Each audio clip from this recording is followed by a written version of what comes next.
Welcome to the podcast. We talk about all the things that are hidden in the shadows. This is Isaac. This is Megan. And this is a long overdue episode. Yes.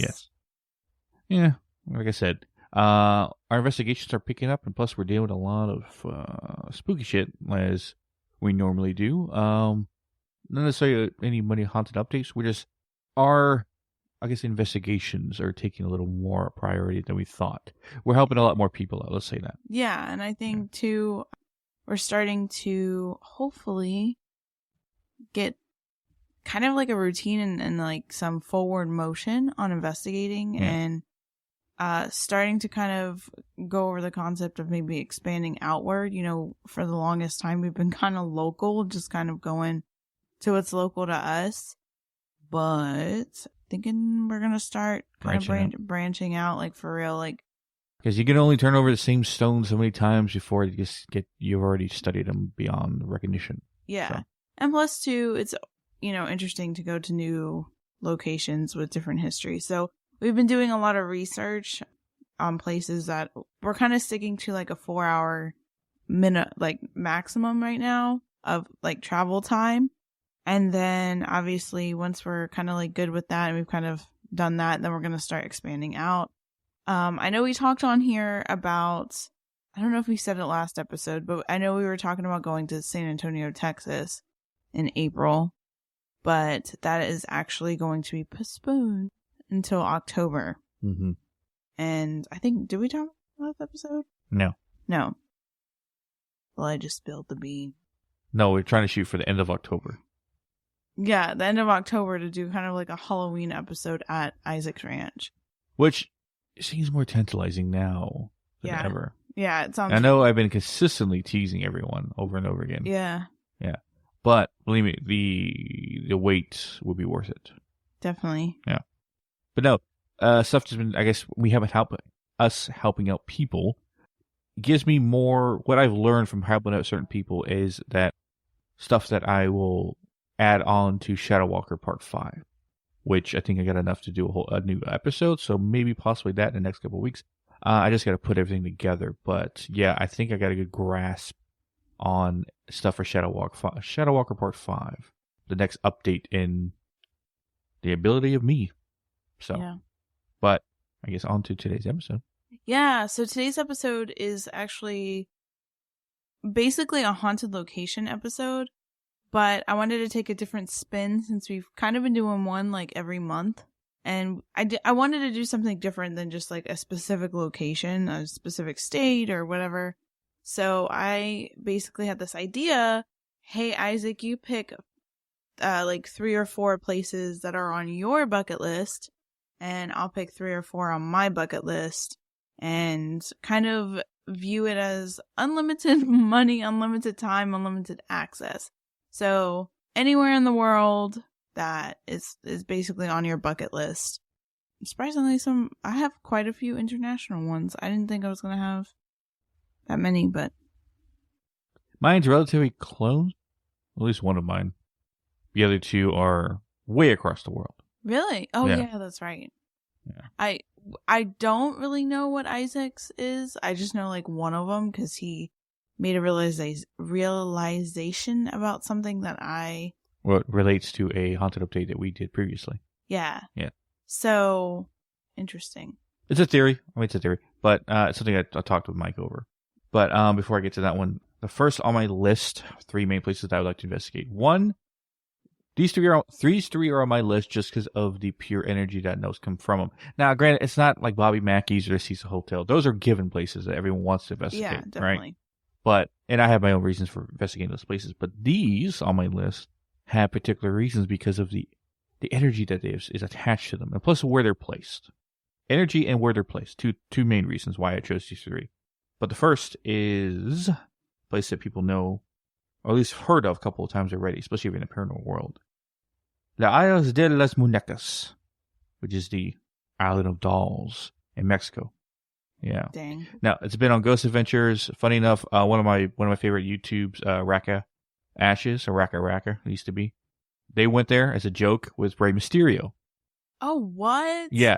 Funny enough, they met Rey Mysterio at like some kind of convention that they were there while they're in Mexico because they're planning to go to the island. and they just met up with him. Episode's freaking hilarious, right? But it's like scary at the same time. But some of the stuff how they enter and they played around with Rey Mysterio was pretty funny because they're big wrestling fans too, so that's how they recognized him. But no, Ghost Adventures was there for a while. They did a whole investigation. The spookiest thing that happened, besides some of the dolls and hearing stuff, was that a fire was started by nobody. Because nobody lives on this little tiny island. No one lives in the area to get there. You can only get there by boat because of swamplands and stuff like that. For some reason, a fire was started. A little campfire. So it's south of Mexico, right? South of Mexico City. Sorry, south of Mexico City. In the I can't pronounce this. Xochimilco Island? Xochimilco Channels? The X in Spanish, and I don't know, it throws me off. Anyway, but south of Mexico City, you take these waterway channels to get there. The whole story behind it, the dolls were made on the island, or dolls made their island their home since the 1950s. When, according to local folklore, this is how everything was on the island. Anyway, a child fell into the water from a chimpina, I think, or Spanish for an artificial island built of fresh water and agriculture purposes. So I guess she just slipped and fell, right? And a local man named Don Julian Santana jumped in to save her, but the child died from drowning. Suppose there's a story about a tour guide. So when you go there, right, tour guide talks. Tour guide named Jose Gabriel Gonzalez Franco is a native of the area. And he said he remembers Julian, or Don Julian, the old guy, when he was a young boy. So he remembers seeing him and stuff like that. So he did actually exist.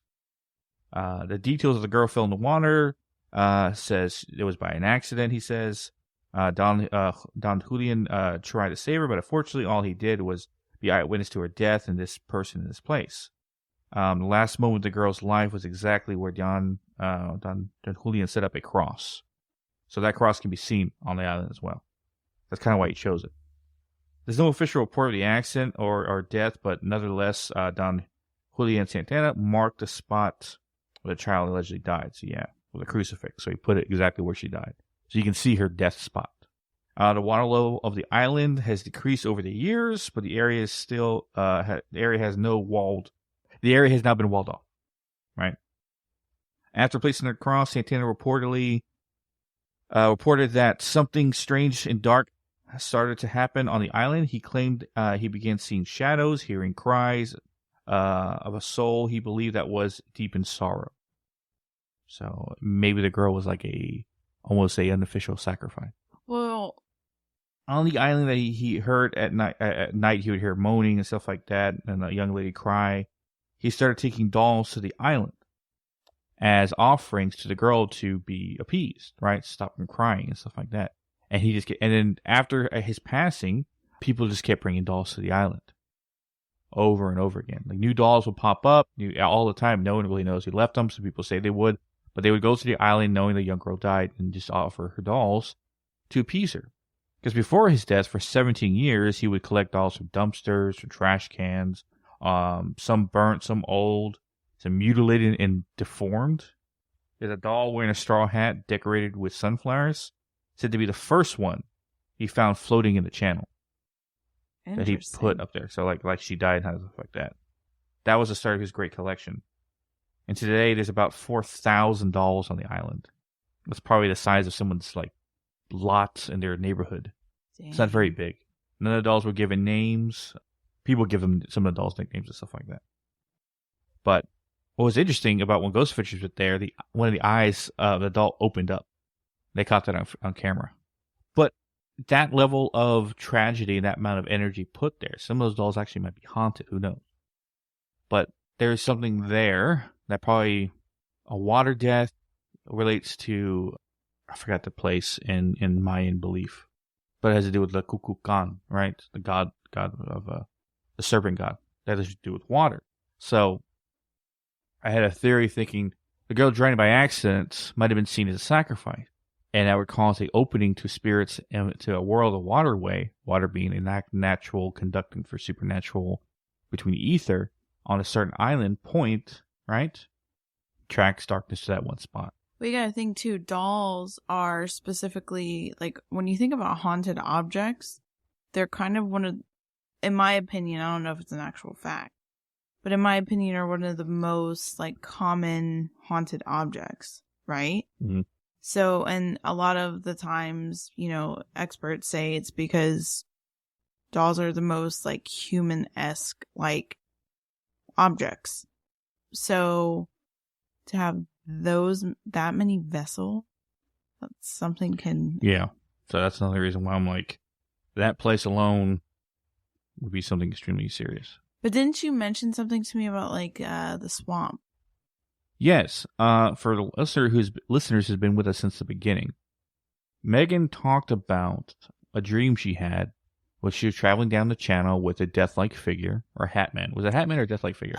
It could have been both, either or. To me, it was more like the Hatman, but it could have been. It was less Grim Reaper. You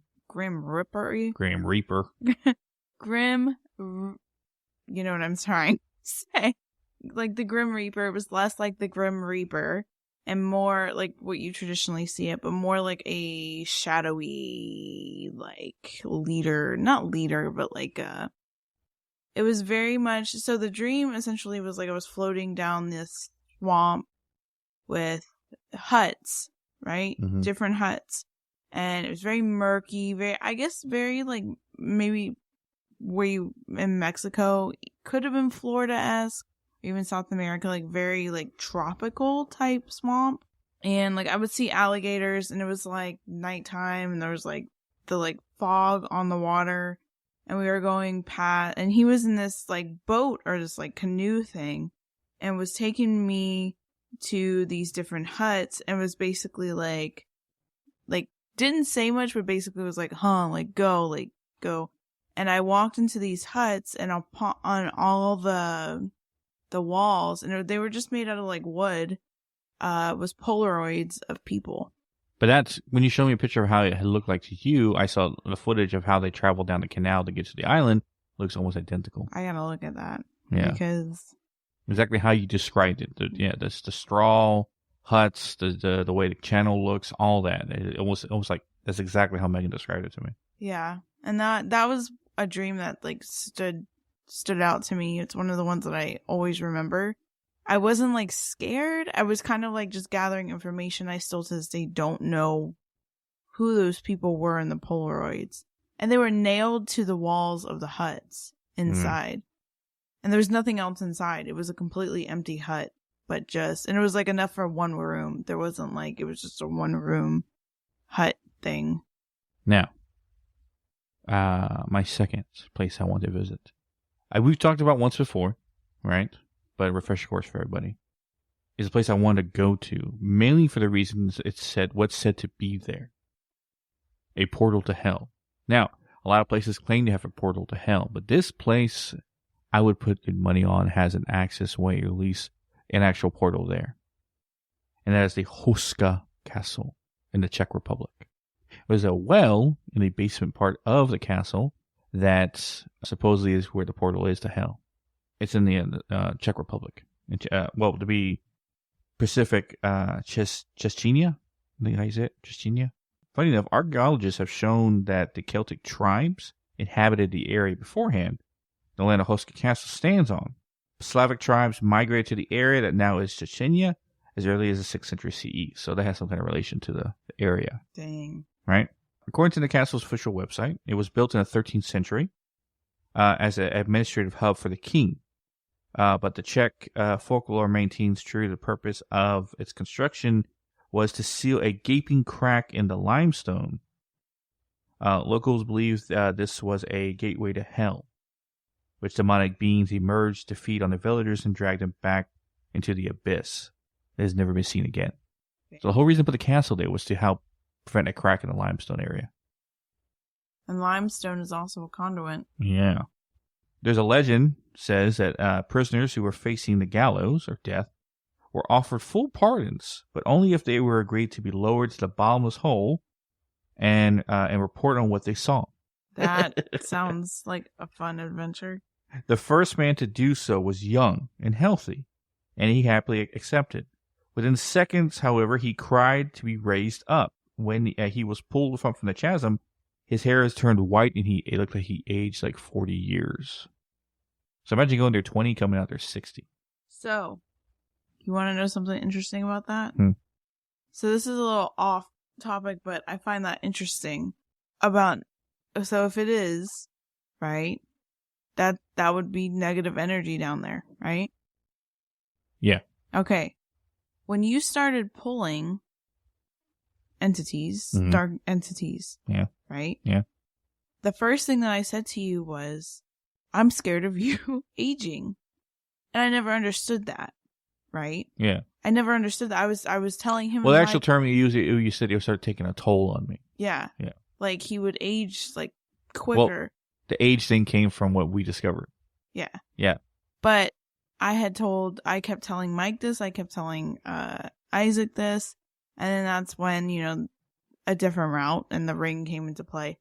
But when you were filtering it through your own body and you weren't placing the energy somewhere, what was happening to you? The right side of my face, right? My beard hair and my hair and my head was turning gray.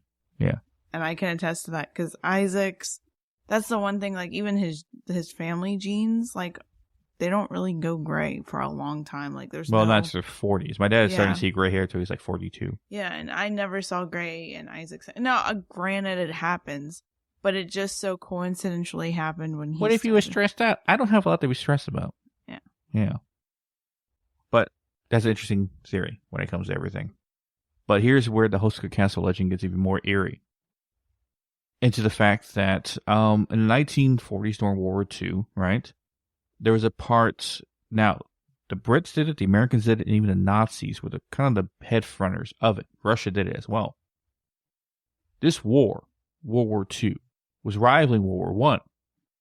But what's different was less countries were involved, but the rest of the world was afraid of Germany taking over, right? Becoming a superpower combined with other and then conquering everybody else. Germany wanted that so much that Hitler had a secret division of his army that looked into the occult. Because Hitler was very believable of the occult. And he was having a secret team search for different artifacts and different legends to see how to help him win the war. One of them being Shambhala, which I learned a lot about that, that could be another episode in the future. But yeah, you have no idea what I'm talking about. What is it, Shambhala? Shambhala. Right? Mm-hmm. It's I forgot what religion based it's out of, or what beliefs. I know it's in the Himalayas, supposedly where it's actually located. But the reason I say that is because the Nazis occupied this in the Czech Republic when they took areas away from Russia. And it's supposedly told that Nazi experiments took place at Hoosac Castle during World War II. Some say that I can't say that. Huitmaket, which had a German accent. Whatever. Occupied the castle, I'm assuming a German general, precisely to investigate whether the gateway to hell was real or if he was occulticism that had consumed its higher ranks. So there are higher ranks within the German military that thought this actually was a portal to hell. So they did experiments there. Today, Hoosac Castle remains as one of the most haunted places on Earth, which is true. Now, the haunted history behind it, a little short summary. Hoosac Castle now welcomes countless tourists around the world, which might be our in, if we, don't get to investigate. There are a lot of investigations. They don't? I don't know. They probably don't. Yeah. I mean, if they don't, we can get in by the tourism. The limestone cliff on which it sits has drawn people since antiquity, so it's been a long time. Archaeological evidence shows the Celtic tribes inhabit it. Yeah, I said that before. There was a reporter named Hoosac, I think that's how you say his name, also recounted local folklore that described the emergence of the crack in the cliff when they put the castle to stop breaking. Revealed a seemingly endless abyss to the villagers deemed the entrance to hell. So they saw that as it kept going down and down and down and down and down. So they thought it was a portal to hell. Locals were terrified of the half-human hybrids that began to crawl out of the hole. What? Yeah.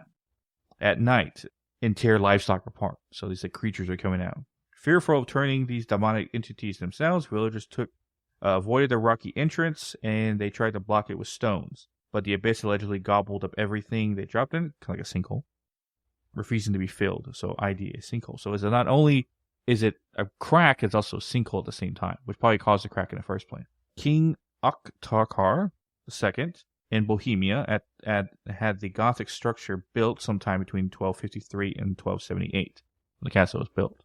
So, everything, and there's hundreds of stories of people gone there and seen shit, stuff like that. But I remember it was on an episode of Portals to Hell, because where the well is located is above the crack. And they put the well there as a way to access any water that may be underneath, but it never worked. So it just became a big pit of endless things. They could just throw shit down there. But it was bottomless, because it was a sinkhole. Kind of like the sinkholes we found in Patsy's Pond. Well, I think Mike, too, made an interesting point about how, like, sinkholes, scientifically, they believe that essentially they at some point connect to different points in the earth. Like, they go all the way down and connect. So I'll come back to that after I see my last place I want to go to, or investigate, you would say, which we talked about once before, but never did a full episode on, which you probably could be in its own episode. The Suicide Forest. Northwest of the majestic Mount Fuji, the biggest mountain in Japan, I don't know how to say its proper name, the Suicide Forest. It's about 13.5 square miles of forest, so thick of foliage that it's known to be a sea of trees. Many visitors have chosen this place to be setting of their final moments, so a lot of people go there to kill themselves. There's even a sign once you walk to the entrance saying in Japanese and English, because they had a lot of English people go to kill themselves as well. Turn back. Your family loves you. Think about what your family members would think of you dying here. All this other stuff, like trying to prevent them from going. In the year, the Suicide Forest has been believed to contain a yurei, a mythical Japanese ghost filled with anger and vengefulness. Its grim history made the woods a fitting location for the 2016 horror film The Forest. Have you watched that? No. I think I saw a preview for it. It was alright. I think Amanda Seyfried's in it. Here are more facts little known about Japan's Suicide Forest. Its actual name, Aokigakahira. I don't know how to say that. Suicide Forest. It is best known for destinations of suicide. Statistics on the Suicide Forest. Suicide rates vary in part because of the forest is so lush. So they don't know actually how many bodies are in there. They're decomposing right now. So you can easily just make a trip, walk and trip over someone's body. You wouldn't know, because it's never been found. Yeah, it can go years without being undiscovered, and some lost forever. Some estimate claims is between 30 to 100 people a year take their lives there. However, other resources report the statistics for recent years are unavailable, in part because the Japanese government has stopped releasing numbers in order to prevent future deaths by suicide. Japan actually has a tradition of ritual suicide. Self-inflicted death doesn't carry the same stigma in Japan as it does in other countries. Practice of seppuku, I know this, because I remember this from 47 Ronin with Keanu Reeves. You ever saw that? No. If you dishonor yourself or your family, you can gain back your honor by impaling yourself with a sword. Samurai did this all the time. So getting your honor back by, sacrificial suicide. Yeah, also Japan has a high suicide rate to begin with. The global financial crisis of 2008, ensuing economical instability, overpopulation, and a spur of 50% increase in suicides in Japan. The incidents peaked in March of 2009, the end of Japanese fiscal year, while the number of suicides in the country fell by 2021, only by 4% compared to the previous years. Rates of women rose and remained high for young people.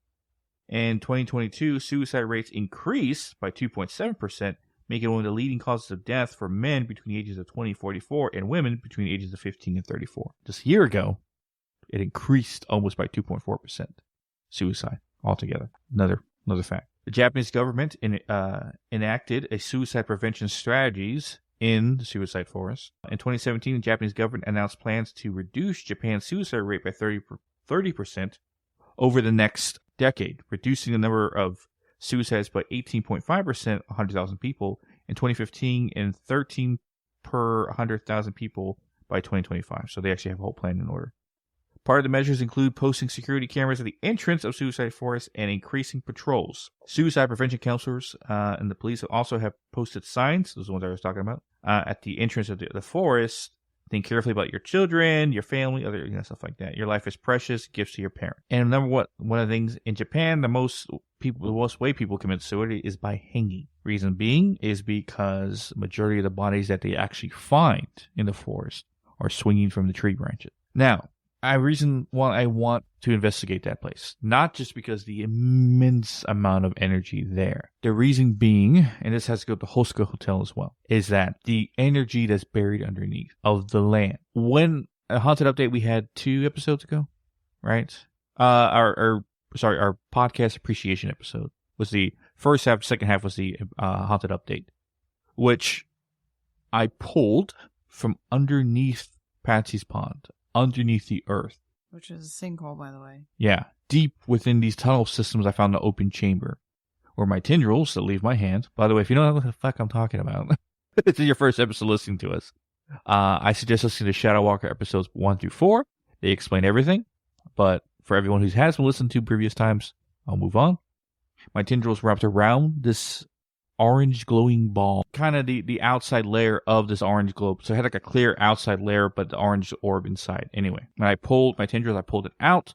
The only word I got from it when I put it into the ring was primordial. So a primordial evil energy source based in the bottom of this land, which is causing so many hauntings. Why we encountered 2 skinwalkers and about 3 different demons at this place, along with a whole bunch of other kind of spirits.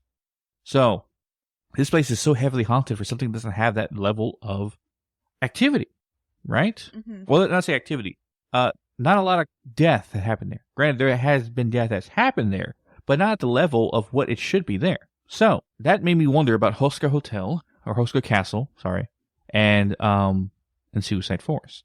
Suicide Forest more than Hoosac Castle, but why so many people killing themselves at this forest? You can kill themselves anywhere. Why this particular place? Because you want your body to be found? That defeats the purpose of suicide. You're killing yourself because you get away from everything, and you want to make sure your family that you left behind knows what happened to you. That's why most people leave notes. Otherwise, if you were trying to kill yourself, you would never leave a note behind. So why are they coming here? To be lost to time to the forest. And why being there makes you want to kill yourself. There are reports of people who investigated there that had those saddening thoughts. Psychics talk about how they feel the immense amount of sadness being there, which goes without saying. So I guarantee if you went there, you would feel the immense amount of sadness there. Yeah. But there has to be amounts of evil that are feeding off this energy of depression and sadness. It would be a feeding ground for dark entities.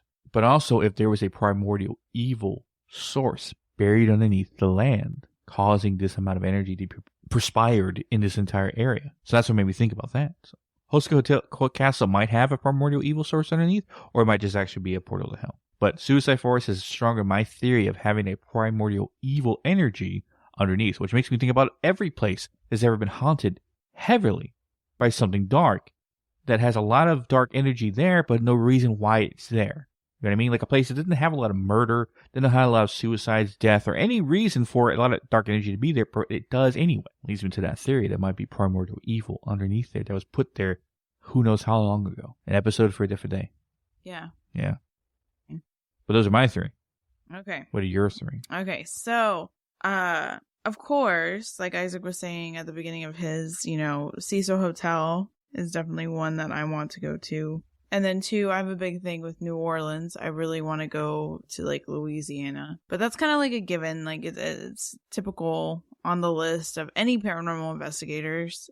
Sally House and places like that. Waverly Hills. And I honestly would Waverly Hills is actually close to us than Really? I thought. Yeah. I really want to do some sort of asylum because I feel like asylums, any kind of hospitals, regularly active would really throw psychics and mediums for a loop. But I feel like where things are able to basically like flourish that are negative and stuff, because I would think even the residual is dark. I mean, not dark. Residual could be dark. Like it's a lot of horrible things have happened at asylums and stuff like that. So I really honestly it doesn't even matter to me which one. I would just like to go investigate an asylum. But so some of these places not only would be on my bucket list because I want to do the whole spiritual thing, like,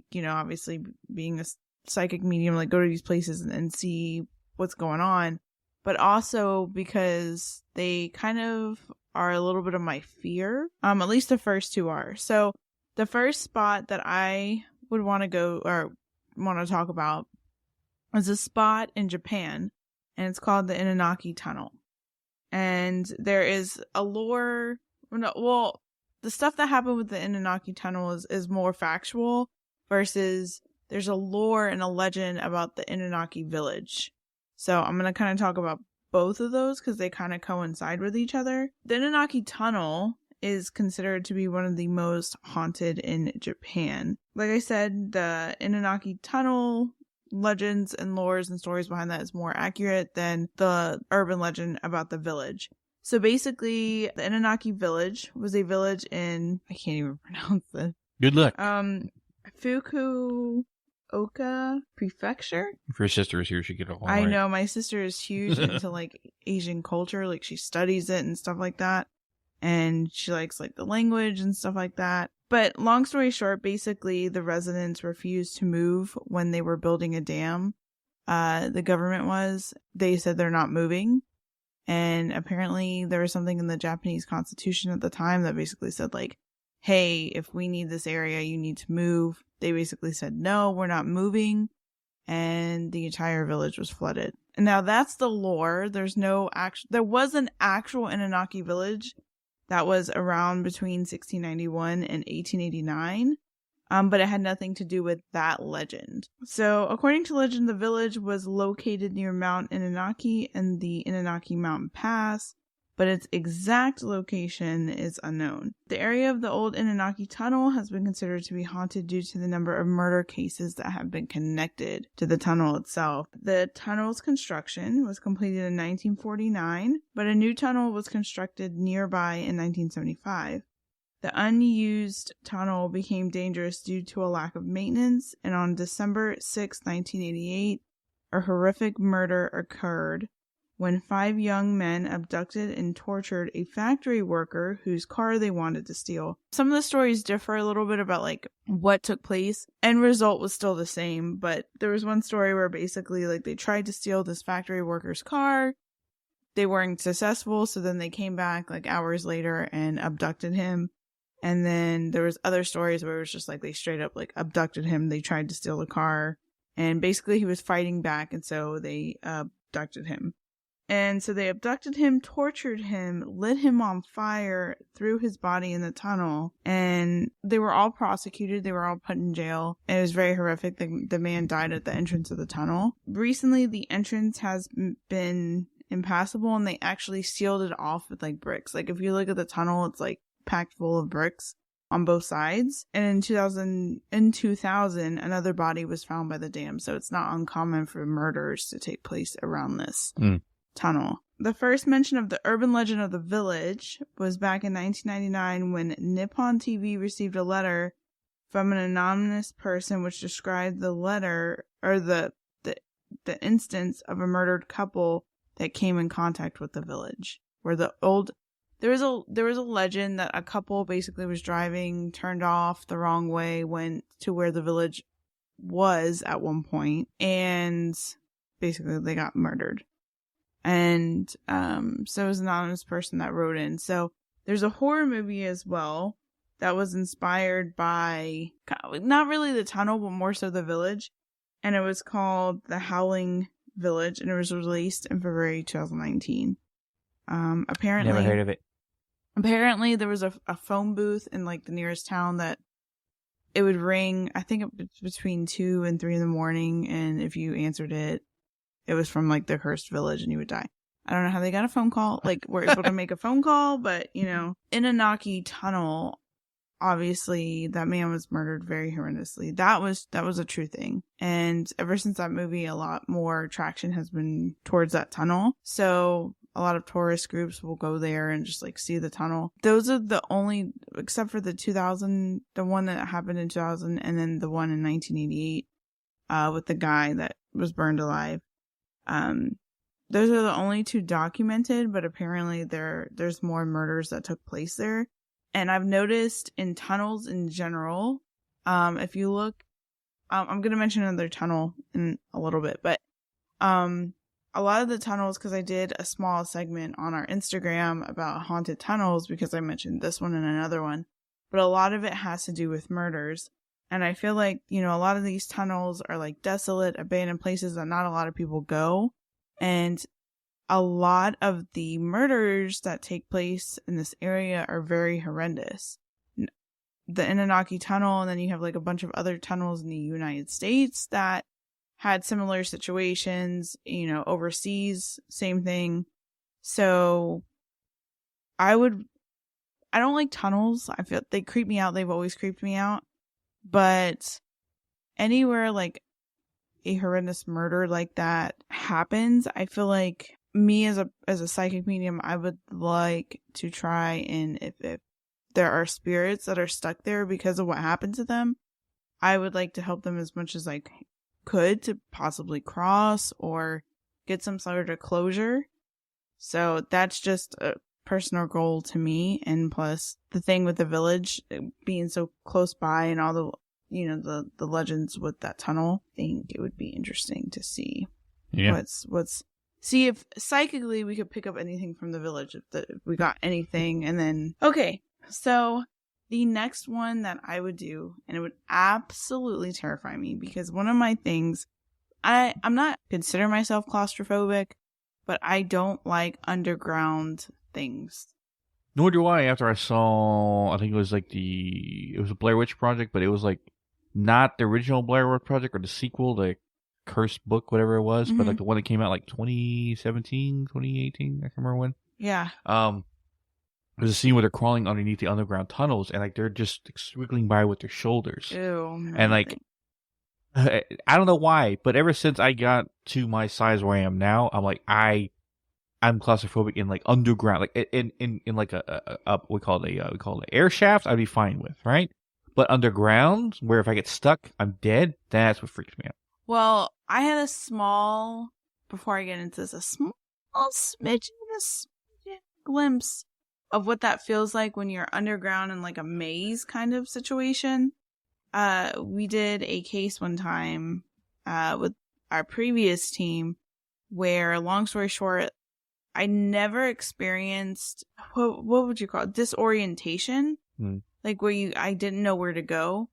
And we were in this because we were doing it on a farm, and we were in like these wheat fields. Me and Megan got separated from the group, and it literally felt like, because we were literally right behind the group, and then all of a sudden they were way in front of us, and we were like, well, what do we do? Do we stay here? And it literally felt like a crowd of people. Like when we took photos of that area, you can literally see people in the field. Like, it's insane. And Spirit Box was going off and it was saying things. And I was like, oh my God. And it kept saying tunnel, tunnel, tunnel. I was like, oh my God. And I was telling Megan, I was like, oh my gosh, I don't know where to go. Like, I don't know where to go. She's like, okay, well, let's just go this way. And we start going through this maze thing, and I don't know, we got extremely disoriented. And one of the stories that I'm going to share with you about this location is that there was multiple cases where people basically went crazy because they got lost in this specific location. I got a small glimpse of that. We were able to eventually, we both just stopped, like close our eyes, like regain focus, and then we were able to find our way out. But for a split second, it was weird. So the location that I would want to go, but I would also be extremely terrified because, like I said, I don't like underground things. I don't like weird mazes, like underground, like that would just freak me out. But which I want to do an episode just on this, but Paris Catacombs. Yes, and ever since I saw As Below, So Below, I kind of want to go there too. Yeah. So, basically the Paris, I'm just going to overview it because I really think we're going to do an episode at some point on this and where we can go more in depth. So it's just going to be a slight overview. But basically the Paris Catacombs was created in the late 18th century. Public health problems related to the city's cemeteries led to the decision to move their contents underground. And then eventually, due to the overflowing and the poor conditions of the graveyards around the city, the government needed a fast solution to get rid of the piles of corpses, which that's always great. Alexandre Lenoir and Thordo de Crosny that's probably not how it came up with the idea to place the bones underground in the catacombs. Later, Louis Estine Heracart de Thury, which I know that's probably wrong, saw as an opportunity to make it basically an art form. So he arranged the skulls and bones of pretty much 6 million people that were buried underneath there, and created, I guess, artwork of people's bones on the walls. It is basically so the spirits of the dead that are buried under there haunt there, and there's been massive amounts of paranormal activity caught on tape. But yes, 6 million people are buried there. There's different legends and different stories. Obviously, it's a big tourist thing in France. But there was one in particular situation that occurred in the early 1990s. A group of cataphiles, which is basically people who study and explore the Paris catacombs regularly, were walking through and found a video camera on the ground. Footage was still on the camera. They watched it, heard disturbing noises. The man was holding the camera, and they could tell he was lost and basically did not know how to get out of the catacombs. And the more they watched it, the more they were able to conclude that the man was slowly kind of going mad. The video ended up stopping, and the man dropped the camera to the ground. To this day, nobody knows what happened to him. Okay, so another weird thing that happened, and this was not really that long ago. So in 2004, a group of police officers were exploring a part of the Paris catacombs that was restricted from public access when they uncovered some really odd things. So first they found a PA system playing pre-recorded guard dog barking. Then they found 3,000 square foot of galleries wired for phones using pirated electricity. The officers also found a bar, a living area, a workshop, a lounge, and even a cinema with a room to seat 20 people. The cinema seats had been carved into the stones of the catacombs. The creepiest part of all was that they discovered the cameras on the ceilings recording them. A few days later, the police squad went back to the area with a larger team to investigate further. However, everything they discovered, from the phone lines to the Paris catacombs cinema, had vanished. The only thing that remained was a note that read, they say it in French, but it basically means don't search. So Paris catacombs did open up to the general public in 1809. Some people have called this the gateway to hell. And so that first story that I told you about the video camera, apparently that also inspired As Above, So Below. Yeah. Which I never saw that, but it's a good movie. One of those found footage horror films that I actually like, and I'll put in like my top 10. Just because the story, I mean, granted, all the actors, and you probably recognize a few people, but the story behind it was just so interesting. Okay, so the next place is another tunnel, and this one is called... in tunnels? Yeah, I don't know why. When I was looking at this, and I was going over different locations, tunnels seem to intrigue me for whatever reason, and I don't like them at all. So the Screaming Tunnel. So there is a dark history surrounding Niagara Falls Screaming Tunnel, located in Ontario, Canada. This tunnel is significantly smaller than most of the ones that, when you Google haunted tunnels, or even the ones that we've talked about on our Instagram. This one is definitely smaller. It was built in the early 1800s and made of limestone.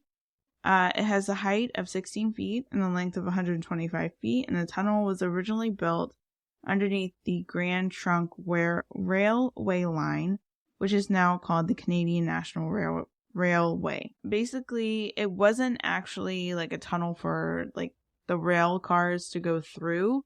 It was a drainage system underneath the rail area, and they used it. Basically, water was taken away from local farms through the tunnel that was used for drainage. The railroad above was always busy, so farmers and local townspeople used the tunnel to transport goods and animals. There was only one major incident that occurred in the tunnel area, but it was basically the brutal death and murder of a young girl who was assaulted and burned alive. So another, which I find that weird, 2 completely different tunnel systems, and her murder was very, very brutal, and that guy's murder was very, very brutal, and it was both lighting on fire. So I don't know. I guess with how I think, I would like to go to those places to be able to help if their spirits are stuck, to be able to cross onto the other side. Because apparently, though, you can still hear screams. And apparently the tunnel was used for a movie in 1983 called The Dead Zone. The Anunnaki Tunnel, though, you can actually find, if you Google, not Google, but if you go on YouTube and you do the Anunnaki Tunnel, you could see there's people that go there and you can kind of see beforehand. But I have one more location. We said 3. I know. Because this one really, okay, so one thing I would like to see or investigate would be a spot that is no longer there, that was considered to be haunted, to see if, how some people, and I've actually talked to somebody with this kind of like mindset, not mindset, it's just idea to do this. So some people, and I don't know if there's any like actual evidence showing that works, but some people believe that you have a house, it's got extremely evil energy, and they burn it down instead of removing the stuff. Does that stuff stay on the land? So one spot that I would like to investigate is the land itself of a place called the Murder Castle. The Murder Castle no longer is standing, but the land itself is obviously still there. So I would like to see, supposedly this was one of the first serial killers, and there was over 27 bodies in the Murder Castle. Now, there is also speculation that this was exaggerated at the time. No one knows.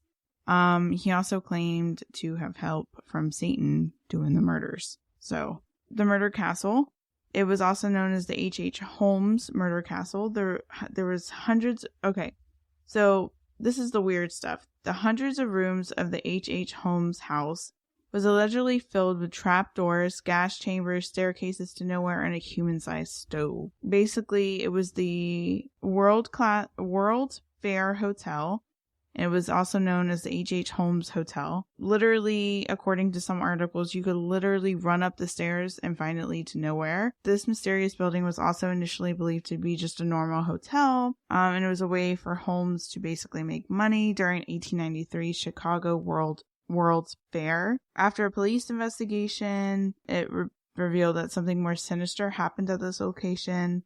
It remains unknown how many people that Holmes actually murdered in the house, but there was once he boasted of killing 27 people. There was also articles stating that he actually confessed to killing 27 people.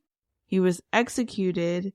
Some estimates have claimed that the actual number was as low as 9, but as high as 200. Apparently, in recent years, historians basically said that it was that they were basically exaggerating everything, and that H.H. Holmes wasn't a serial killer of any kind, but the house it was accurate that the house did have homemade gas chambers and trapdoors. Why would you have that in a house if you didn't use it? No, he was considered one of the big first-time serial killers. Right, which is funny is that his last name was used to give to one of the world's greatest detectives of fiction, Sherlock Holmes. But the name Holmes in actual real life is related to one of the world's first serial killers. Yeah. One of the articles did say he actually confessed to 27 murders. While he was awaiting execution, Holmes was convicted and sentenced to death for only one murder. That of he was an accomplice and business partner to Benjamin Peitzel. And it is believed he killed 3 of the Peitzel children, as well as 3 mistresses, the child of one of his mistresses and the sister of another.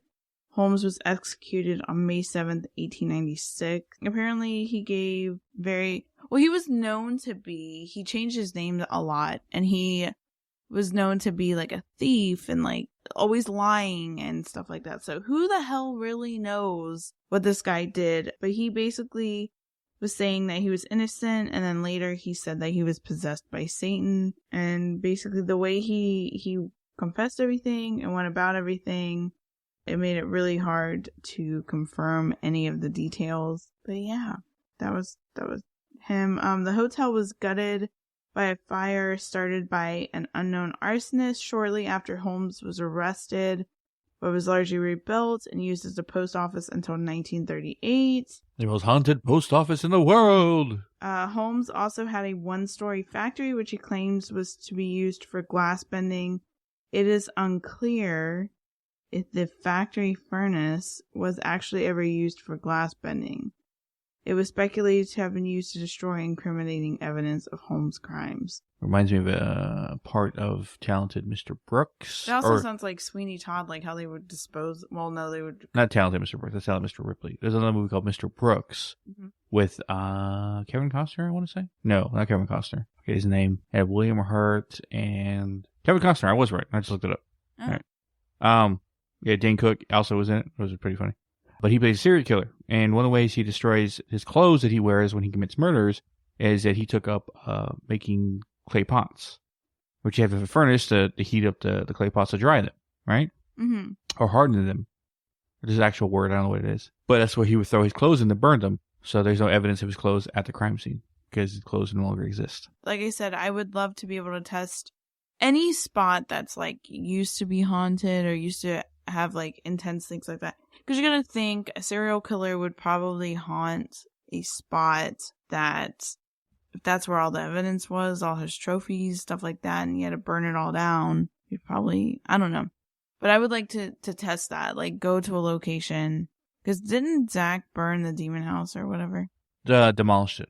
Now it's just an empty lot. Concrete. But does that really help anything?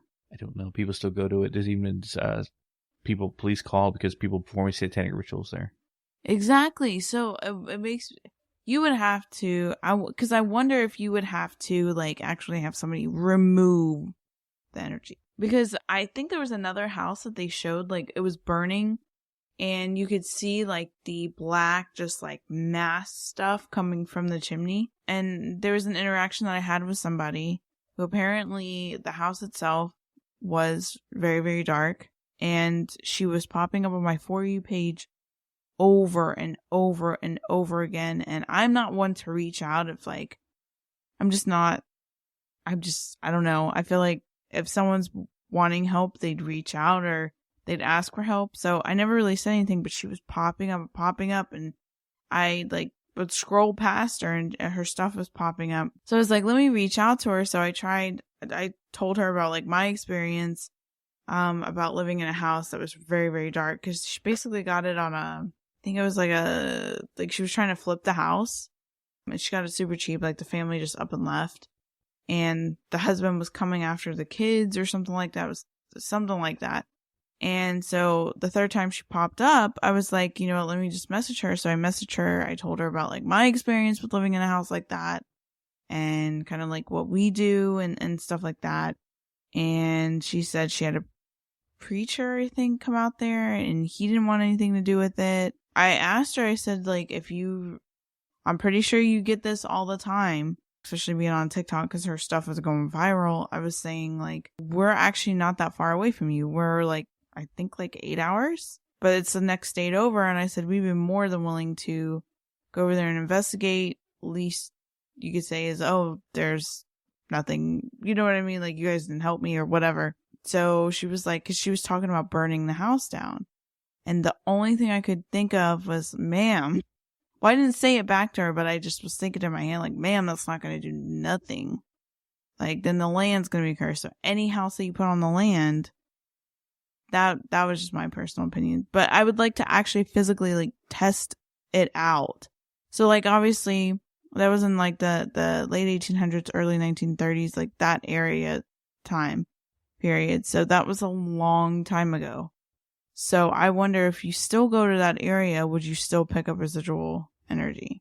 Mm-hmm. I mean, I just don't understand too, like, why would you have a hotel with gas chambers and like weird human-sized stove and furnaces, stuff like that, and not use it? Yeah.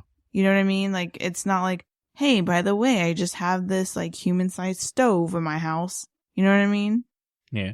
Like, I'm not baking really big bread, you know? So it just makes you wonder. Well, that wraps us up for here today. Yeah. So, coming Friday? Friday, yeah. Yes. So Friday is going to be kind of like a smaller haunted location episode. It's going to be Route 66, because I have been stumbling upon a lot of weird things that people encountered while traveling Route 66. And it's a huge, highway interstate connection. So there's been things from aliens to creatures to paranormal stuff that's happened. So we're going to kind of cover that. It's going to be kind of a chill episode because next week it's probably an episode that I've been really looking forward to covering, and I've been trying to find a way to weave it into our stuff, but it is Vatican case files. Yeah. So look and forward. It's going over exorcisms and stuff like that. Yeah. So look forward to that. Friday, and the next one next week. Monday. Yep. Yeah. Hopefully Monday. Nothing gets in our way. Yeah. I'm pretty sure Monday because I'm actually adamant about getting this out. But as always, you can catch our social medias at Hidden the Shadows Podcast on Instagram, Hidden the Shaw 6 on Twitter, Hidden the Podcast 2 on TikTok. Our links to all social media, you can always listen to us at hiddentheshadowspodcast.com. Also, if you're dealing with anything the paranormal wise, need our help with any cases or our advice, you can message us at Hidden the Shadows Podcast on Instagram or Shadow Walker Paranormal on Instagram as well. But as always, we'll catch your widows in the next one. Yes.